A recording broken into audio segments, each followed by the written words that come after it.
Hi students, आज हम exercise 3.4 को सोल्व कर रहे हैं। इसमें हमारा एलिमिनेशन मेथड है, इसके बारे में हम बात करेंगे। एलिमिनेशन मेथड इसको बोलते हैं हम विलोपन विधि। देखिए, काफी सिंपल सी एक्सरसाइज है हमारी। हम क्वेश्चन नंबर 1 का फर्स्ट पार्ट लेते हैं। देखिए यहाँ पर वैसे क्वेश्चन गिवन है कि आपको दोनों मेथड अप्लाई करने हैं, सब्स्टिट्यूशन और एलिमिनेशन मेथड। लेकिन हम सब्स्टिट्यूशन मेथड के बारे में आपको पहले बता चुके हैं, तो अब हम इसको करते हैं। एलिमिनेशन मेथड को करेंगे। देखिए फर्स्ट पार्ट हमने लिखा है। इस मेथड में क्या है, यहाँ पर आप देखिए ये हमारी इक्वेशन 1 है, ये इक्वेशन 2 है। हम यहाँ पर जो वेरिएबल है चर x है, यहाँ पर y है, या तो हम x को बराबर करते हैं या y को बराबर करते हैं, किसी एक को बराबर करते हैं, दोनों बराबर नहीं हो सकते। तो ये आप पे डिपेंड करता है कि आपको किसको बराबर करना चाहते हैं। जैसे यहाँ पर 1 आया है, यहाँ पर 2 है, यहाँ पर 1 है, यहाँ पे 3 है। हम पे निर्भर करता है कि हम x वाले के बराबर करें या y वाले को। आप सोच लीजिए, मैं ऐसा करता हूँ कि पहले वाले को बराबर x को बराबर करता हूँ। देखिए तो यहाँ पर 2 है, यहाँ पर 1 है। मैं ऐसा करता हूँ, समीकरण 1 को 2 से गुणा करने पर, देखिए आप एक बार अच्छे से, ये हो गया 2x प्लस में 2y बराबर है 10। पूरे को मल्टीप्लाई किया, हमने सेकंड को एज इट इज लिखा। देखिए यहाँ पर इन दोनों के निशान एक जैसे हैं, तो यहाँ पर आपको घटाना पड़ेगा। घटाने पर यदि जैसे हम y को बराबर करते मान के चलिए, तो ये पॉजिटिव निशान थे, तो आपको जोड़ना पड़ता है। यहाँ पर हम करते हैं इसको एडिंग। यहाँ पे मैंने सब्ट्रैक्ट किया यहाँ पे, तो देखिए माइनस घटा रहे हैं, यहाँ पर सिंबल चेंज किए, कैंसिल। 2 और 3 5 हो गया। यहाँ पे सीखिए आप, 10 में से 4 गए तो 6। आप देख सकते हैं तो y की वैल्यू होगी 6/5। आप देखिए क्या करते हैं, y का मान समीकरण इक्वेशन जो हमारी 1 या 2 में पुट कर सकते हैं। हम 1 में पुट करते हैं, आप 2 में पुट कर सकते हैं, हम इसके बारे में बात करेंगे। तो देखिए x प्लस में 6/5 बराबर है 5। तो x की वैल्यू देखिए 5 माइनस 6/5। 5 को 5 से मल्टीप्लाई किया, 25 माइनस 6/5, ये हमारा हो गया देखिए 19/5। तो x की वैल्यू है 19/5 और y की वैल्यू थी हमारे पास 6/5। अब वेरिफिकेशन करते हैं, चेक करते हैं। यहाँ पे ये वेरिफिकेशन जो है अपने आप के लिए होती है कि हमारा आंसर राइट है कि रॉन्ग है। जैसे फर्स्ट इक्वेशन को ही लेके चलता हूँ, ऐसा नहीं कि आप सेकंड को भी ले सकते थे। यहाँ पर 5 आंसर दे रखा है, राइट हैंड साइड। x की जगह पे मैं रखता हूँ 19/5 और y की जगह पे 6/5 रखता हूँ। देखिए एलसीएम एक जैसा है, तो 19 जमा के 6 बराबर है 25/5। 5 को काटा हमने 25 से, तो 5 आंसर आप राइट में सेकंड इक्वेशन में पुट कर सकते थे। ये वेरिफिकेशन सेल्फ के लिए होता है, खुद के लिए, जिससे हमें पता चले कि आंसर राइट है कि रॉन्ग है। देखिए 2 गुणा में ये 19/5 था, माइनस 3 गुणा में 6/5। 19 दूनी 38 हो गया, माइनस में 6 3 18/5 हो गया। 38 में से 18 गए तो 20 बचते हैं, 20/5 का मतलब यहाँ पे 4। मीन्स हमारे आंसर जो निकले XY राइट। तो ये हमने पहला पार्ट किया है, उसके बाद आगे बढ़ते हैं। जब एक बार हो गया तो फिर की दिक्कत है ना। 8 सेकंड देखिए, 3x जमा 4y बराबर है 10। 2x माइनस में 2y बराबर है 2। तो हमने जैसे पिछले क्वेश्चन में किया था, आप पे डिपेंड करता है x या y, किसी को बराबर कीजिए। आप y को भी कर सकते हो और x को, ये हम पे डिपेंड करता है। यहाँ पे आपकी फ्रीडम है कि आप x को कीजिए, y को। मैं x को मल्टीप्लाई करता हूँ। यहाँ पे ऐसी संख्या सोचिए जो 2 और 3 के दोनों के पाड़े में आती हूँ, टेबल में आती हूँ, 2 3 6। हम ऐसा लिखेंगे कि समीकरण को बोलते हैं क्वेश्चन। समीकरण 1 को 2 से तथा 2 को 3 से मल्टीप्लिकेशन करने पर,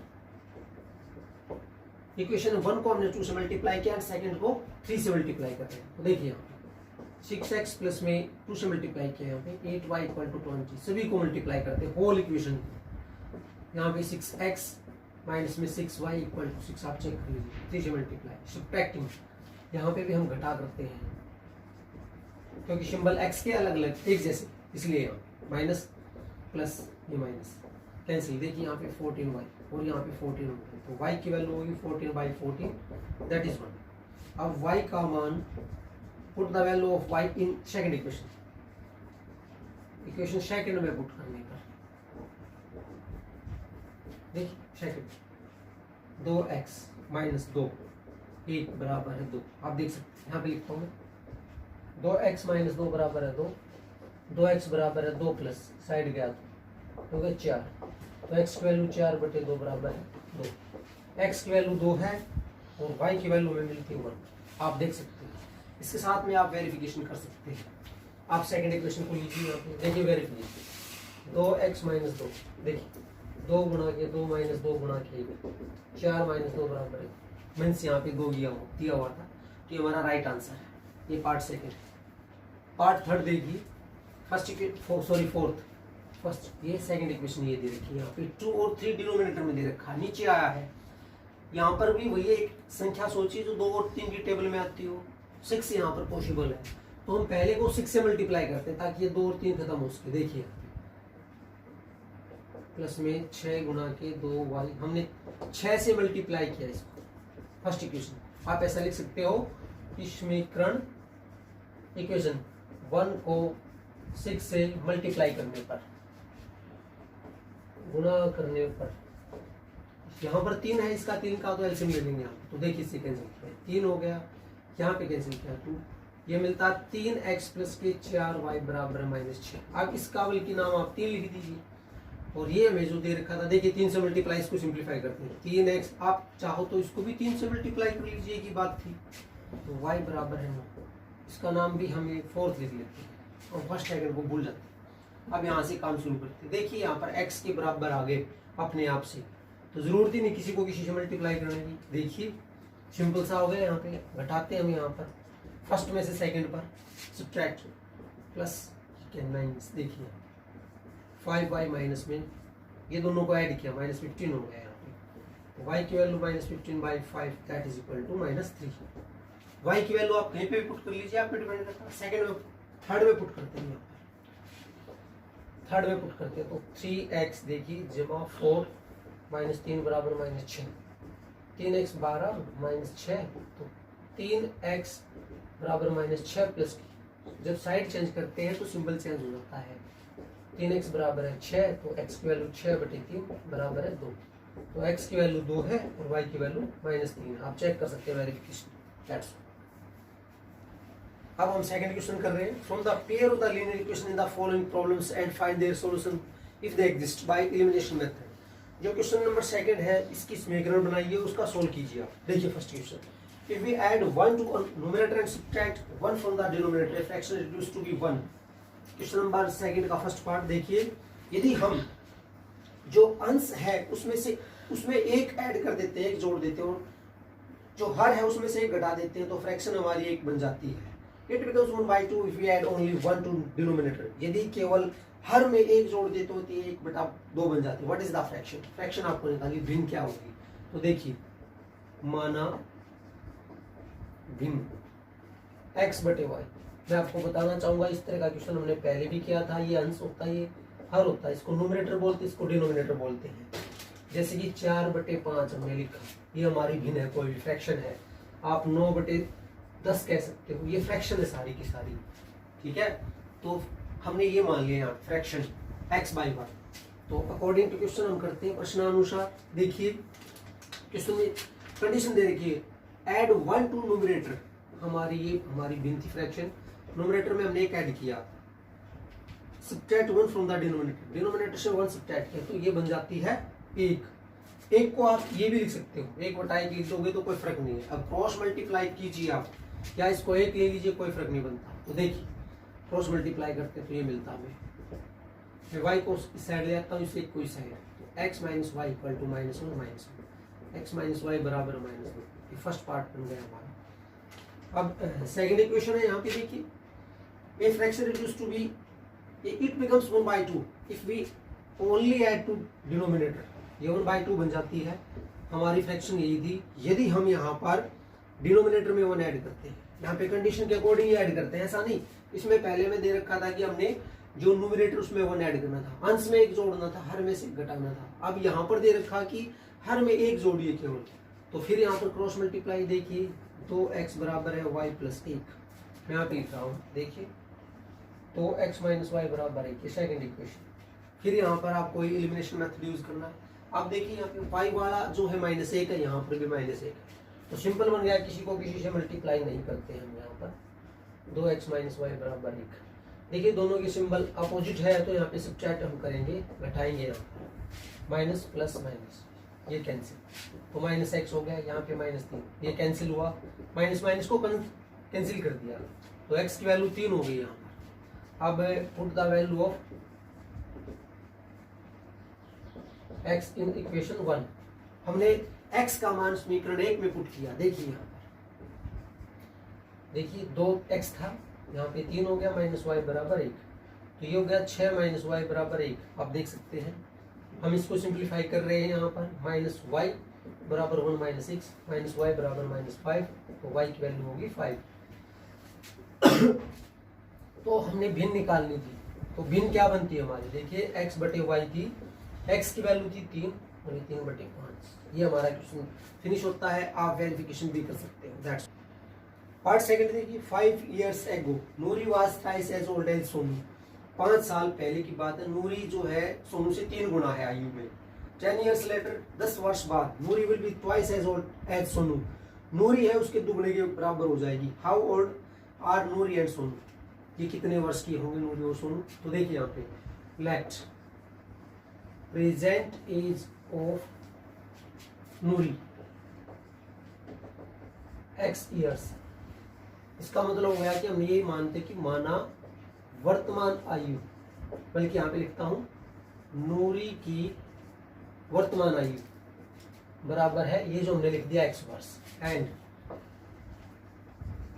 present age of Sonu equal to y years। यहाँ पर भी हमने लिखा कि सोनू की वर्तमान आयु, हम वर्तमान से प्रेजेंट एज से ही बात करते हैं, y हो गया। आप हिंदी इंग्लिश में से एक को चूज कीजिए। देखिए यहाँ पे 5 years ago, एगो का मतलब होता 5 वर्ष पहले, आप समझिए बात। एज ऑफ नूरी हमने पहले में भी बात की थी, पहले पार्ट में, इसके में जो बताया है आपको 3 पॉइंट जो हमने पहले की थी 3.3 में, इस तरह का क्वेश्चन आया था। 5 वर्ष पहले नूरी की आयु क्या हो जाएगी, देखिए प्रेजेंट एज इसकी मान के चलिए, हमारी प्रेजेंट एज 15 ईयर है, तो 5 years ago 5 वर्ष पहले 10 years हो गया यहाँ पर, मतलब प्रेजेंट में से हम इसको सब्ट्रैक्ट कर देंगे। सिमिलरली यहाँ पे लिखिए 5 years ago age of Sonu, Sonu की एज हो जाएगी y - 5। अब अकॉर्डिंग टू क्वेश्चन देखिए, जो नूरी है इससे 3 गुना है, ट्राइस है इसके, तो ये तो ऑलरेडी पहले ही बड़ा है, जो छोटा होता है उसी को मल्टीप्लाई करते हैं। x - 5 बराबर है 3y - 15, देखिए x - 3y, इसको साइड चेंज किया तो -15 जमा के 5, मतलब x - 3y बराबर -10, ये फर्स्ट इक्वेशन हो गया। एक उसके बाद में देखिए सेकंड कंडीशन यहाँ पे अप्लाई करते हैं, यहाँ जो दे रखी है आफ्टर 10 years, देखिए 10 years later एज ऑफ नूरी, मैंने लिखा कि 10 वर्ष बाद नूरी की आयु x प्लस में 10 हो जाएगी, एंड 10 years लेटर जो सोनू है, सोनू के लिए मैं लिखता हूँ y प्लस में 10। आप देख लीजिए इसको, आप अकॉर्डिंग टू क्वेश्चन यहाँ पे लिखते हैं, जो नूरी है उससे ट्वाइस हो जाती है यहाँ पे, तो 2 जो छोटा होता है उसको मल्टीप्लाई कीजिए, x प्लस में 10 बराबर है 2y प्लस में 20, आप देख सकते हैं, तो x - 2y equal to 20 - 10, x - 2y equal to 10, ये सेकंड इक्वेशन होगी। अब आप यहाँ से x y की वैल्यू निकाल सकते हैं। लास्ट में आपको लिखना होगा कि so age of Noor equal to x की जगह पे आप वैल्यू पुट कीजिए और यहाँ पर y की वैल्यू पुट कीजिए सोनू की, इस तरह आप इसको निकाल सकते हो। दैट्स पार्ट थर्ड देखिए, the sum of the digits of a 2 digit number is 9। देखिए 2 अंकों की संख्या का जो यहाँ पर योग है वो 9 दे रखा है, ठीक है। देखिए यहाँ पे माना इकाई अंक को बोलते हैं यूनिट्स, डिजिट प्लेस, ठीक है, यूनिट डिजिट हम मान के चलते हैं इसको x, और जो दहाई होता है, दहाई का अंक, इसको बोलते हैं tens digit, tens place digit, इसको हमने y मान लिया। देखिए मैं आपको वैसे बता देता हूँ, जैसे हमने 23 लिखा, इसको लिखने का पैटर्न ये होता है 3 + 10 × 2। जैसे हम 83 को लिखते हैं या 86 होता है हमारे पास, तो 6 प्लस में ये यूनिट डिजिट है हमारा, इकाई का अंक, दहाई का, इसको टेंस डिजिट बोलते हैं यहाँ पर, 8 × 10। तो ये पैटर्न है। तो देखिए प्रश्नानुसार संख्या क्या बनती है हमारी, मतलब नंबर क्या बनता है हमारा। देखिए जो 10 वाला होता है उसको, सॉरी दहाई का जो होता है उसको 10 से मल्टीप्लाई करते हैं, ये ध्यान है आपको, जैसे मैंने आपको करके बताया। अभी क्या करता है, दोनों sum of the digits of 2 digit number is 9, अंकों का योग जो दे रखा है यहाँ पर वो 9 दे रखा है, +x + y = 9, ये फर्स्ट इक्वेशन बन गई यहाँ पर। अब देखिए also 9 times this number is twice the number obtained by reversing the order of the digit, मतलब हम अंकों को बदल देते हैं। अंकों को बदलने का मतलब 32, जैसे यहाँ पे 23 दे रखा था और यहाँ पे 86 दे रखा, तो इसको हम 68 बदलने पर अंक बदल दिया हमने यहाँ पर। तो देखिए यहाँ पे अंक बदलने पर प्राप्त संख्या 10x + y, मैंने बदल दिया, जैसे 23 लिया था तो मैंने इसको 32 बना दिया। आप देखिए 86 का 68 बना दिया। अब देखिए प्रश्नानुसार जो हमारे पहले से जो नंबर थी, पहले से जो संख्या थी, देखिए also 9 times this number, इस संख्या का 9 गुना, twice the number, जो अंक बदलने पे प्राप्त होती है उसके दुगने के बराबर है। तो देखिए यहाँ पे 90y + में 9x बराबर है 20x + में 2x, इसको साइड चेंज करते हैं, 90y + में 9x माइनस के 20x माइनस के 2x, देख लीजिए आप, = 0। 90y में से 20 ये गया हमारा, सॉरी यहाँ पर y आएगा, मैंने y मिस्टेक गलती लिखा, y आएगा यहाँ, तो हो जाता है 88y, और यहाँ पे 11x = 0। आप इसको ऐसा कर सकते हैं कि 11 से डिवाइड कर दीजिए, इसको सिंपल बन जाएगा, ये आप पे डिपेंड करता है, कैलकुलेशन हमारी शॉर्ट बन जाएगी यदि हम इसको 11 से डिवाइड कर देते हैं, और पहले लिख देते हैं हम -x + के 8y = 0, ये सेकंड इक्वेशन।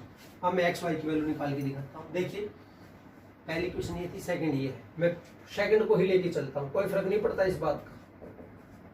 यहाँ पे x के एक जैसे हैं तो मैं यहाँ पे जोड़ता हूँ, एडिंग बोथ, मतलब दोनों इक्वेशन को ऐड किया, यहाँ पे कैंसिल हो गया, 9y = 9, तो y की वैल्यू होगी 9/9 = 1। अब y की वैल्यू हम पहले में पुट कर रहे हैं, आप लिख सकते हैं कि y का मान समीकरण 1 में रखने पर, आप समझिए बात को, आप 2 में भी रख सकते थे, तो x + 1 = 9, तो x की वैल्यू होगी 9 - 1 = 8। हमें तो संख्या निकालनी थी, तो संख्या क्या बनेगी यहाँ पे, देखिए 10, x की जगह पे लिखिए आप 8 और y की जगह पे 1, मतलब हो गया 80 + में 1 = 81।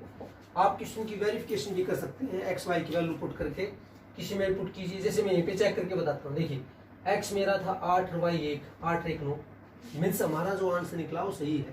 तो ये हमारा थर्ड पार्ट है।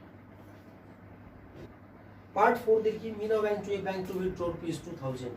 मीना बैंक में जाती है और 2000 रुपये निकाल के लेके आती है। She asked the cashier to give her ₹50 and 100 notes only. वो कैशियर को कहते हैं कि केवल उसे 50 रुपये या 100 रुपये के नोट दीजिए। मीना को 25 नोट्स इन ऑल। मीना को केवल 25 नोट मिलते हैं। Find how many notes of the ₹50 and 100 she received. तो उसने कितने 50 रुपये के और कितने 100 रुपये के नोट्स उसको मिले। देखिए यहाँ पे माना 50 रुपये के नोटों की संख्या x मान लिया हमने, और 100 रुपये के जो नोट है y मान ली। देखिए मैं एक बार आप बताना चाहूंगा, मान के चलिए आपके पास 50 रुपये है, सॉरी 50 रुपये के नोट है 2, तो कितनी वैल्यू हो जाएगी 100। ये आप ध्यान समझिए। आप ₹100 के नोट आपके पास 3 है, तो वैल्यू कितनी होगी उसकी? ₹300। तो देखिए हम प्रश्नानुसार बात करते हैं। अकॉर्डिंग टू क्वेश्चन, उसने ₹50 के नोट निकाले हैं x, तो उसकी वैल्यू कितनी हो जाएगी? 50x। ₹100 के निकाले हैं y, तो वैल्यू तो उसने केवल 2000 निकाले थे ना, तो 2000 के बराबर हो गया यहाँ पे, ये फर्स्ट इक्वेशन। अब उसको केवल नोट मिले थे 25, ये सेकंड इक्वेशन है। आप चाहो तो इसको 50 से डिवाइड कर सकते हो, फर्स्ट को, काफी सिंपल बन जाती है। यदि मैं पहले इक्वेशन को आप लिख सकते हो, समीकरण 1 को 50 से भाग करने पर, भाग तभी करते हैं जब सभी भाग हो सके, एक्स भी वाई भी, और यहाँ पर यदि ये 50 से भाग होते हैं दिखाई दे रहा है, यदि आप ऐसे लेके चलना चाहो कर सकते हो, कोई फर्क नहीं पड़ता इस बात का। छोटा बनाना है तो 50 से भाग कर सकते हैं, क्योंकि सभी संख्या 50 से भाग हो सकती है। तो भाग करने पर ये मिलता है x प्लस में 2y बराबर है 40, आप देख सकते हैं। अब देखिए मैंने दूसरे इक्वेशन को लिख दिया है यहाँ पर, ये फर्स्ट बना दी मैंने, इसका नाम फर्स्ट है तो इसको सेकंड कर दिया। अब इसको हल करते हैं, यहाँ पर सब्ट्रैक्ट कर दिया मैंने, 2y में से 1y गया तो y, 40 में से 25 गए तो 15। y का मान हम पहले समीकरण में रखते हैं, आप सीखिए प्लीज। x जमा के 2 गुणा में 15, और आपको ये लिखना चाहिए x प्लस 30 बराबर है 40, तो x की वैल्यू होगी 40 माइनस 30 मतलब 10। अर्थात उसको ₹50 के कितने नोट मिले? देखिए उसको मिलते हैं 10, और ₹100 के मिलते हैं उसको 15। आप चेक भी कर सकते हैं, जैसे कि 50 गुणा के 10 500 हो गए यहाँ पे, और ₹100 के हैं 15 नोट, मतलब ₹1500, तो टोटल थे 2000। ये हमारा पार्ट 4। पार्ट 5 देखिए, ये लैंडिंग लाइब्रेरी है जो fix charge for the first 3 day, मतलब एक लाइब्रेरी है जो पहले 3 दिन का किराया जो उसका फिक्स है, एंड एडिशनल चार्जेस फॉर इस डे देर आफ्टर, 3 दिन के बाद में एक्स्ट्रा किराया लेती है, मतलब पहले 3 दिन के लिए उसका किराया जो है फिक्स है। तो देखिए यहाँ पे माना, फिक्स को बोलते हैं नियत किराया बराबर है x रुपये, और फिर प्रति दिन का किराया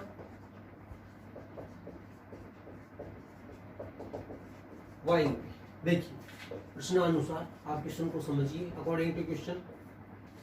देखिए, Sarita paid ₹27 for a book kept for the 7 days. Sarita एक लड़की है जिसने ₹27 पे किए 7 दिन के लिए। देखिए पहले 3 दिन के लिए तो उसने x रुपये पे कर दिए, 7 दिन के लिए उसने बुक ली थी यहाँ पर, तो 3 दिन के लिए तो x हो गए, बाकी कितने दिन रह गए यहाँ पे? 4, तो 4y बराबर उसको ₹27 पे करने थे। अब second equation, while Sushi paid ₹21 for the book she kept for the 5 days। Sushi जो दूसरी लड़की 5 दिन के लिए लेके आती है किताब को, तो 3 दिन के लिए तो x थे, बाकी दिन कितने रह गए? 2, तो 2 के लिए उसने y पे किया, मतलब x प्लस में 2y बराबर है 21।